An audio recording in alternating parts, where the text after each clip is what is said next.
দেখতে সাধারণ একটি নির্বাচনী ব্যানার, কিন্তু ভালো করে তাকাতেই চোখ কপালে উঠছে অনেকের। ব্যানারের এক পাশে শেখ মুজিবুর রহমানের ছবি, অন্য পাশে সাবেক রাষ্ট্রপতি জিয়াউর রহমানের ছবি এবং আরেক পাশে দেশের বর্তমান প্রধানমন্ত্রী তারেক রহমানের ছবি স্থান পেয়েছে। মাঝখানে ইউনিয়ন পরিষদ চেয়ারম্যান প্রার্থী হিসেবে নিজের প্রচারণা চালিয়েছেন রনি মাঝি নামের এক যুবক।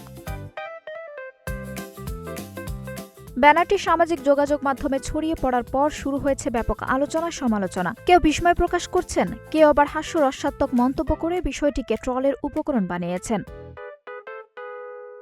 জানা গেছে, রনি মাঝি শরীয়তপুর জেলার নড়িয়া উপজেলার ঘড়িসার ইউনিয়নের বাসিন্দা। তিনি বর্তমানে ঘড়িসার বাজারের একটি বেসরকারি হাসপাতালে দায়িত্ব পালন করছেন। সম্প্রতি চেয়ারম্যান পদপ্রার্থী হিসেবে নিজের প্রচারণার অংশ হিসেবে ব্যানার ও ফেস্টুন তৈরি করেন তিনি। তবে ব্যানারে দেশের ভিন্ন ধারার রাজনৈতিক ব্যক্তিত্বের ছবি একসঙ্গে ব্যবহার করায় বিষয়টি দ্রুতই মানুষের নজরে আসে।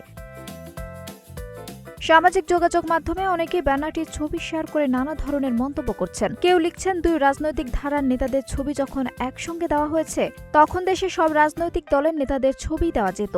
আবার কেউ এটিকে সর্বদলীয় নির্বাচনী ব্যানার বলেও আখ্যা দিয়েছেন।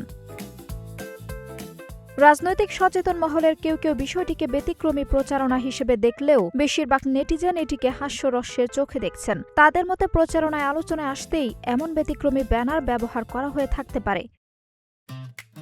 এদিকে ব্যানারটি নিয়ে আলোচনা যতই বাড়ছে ততই সামাজিক যোগাযোগ মাধ্যমে বাড়ছে মন্তব্য, ট্রল ও হাস্যরসাত্মক প্রতিক্রিয়ার সংখ্যা। ফলে স্থানীয় পর্যায়ের একটি নির্বাচনী প্রচারণা এখন পরিণত হয়েছে নেট দুনিয়ার আলোচিত এক ঘটনায়। আঞ্জুম হক আরবি, নাগরিক প্রতিদিন।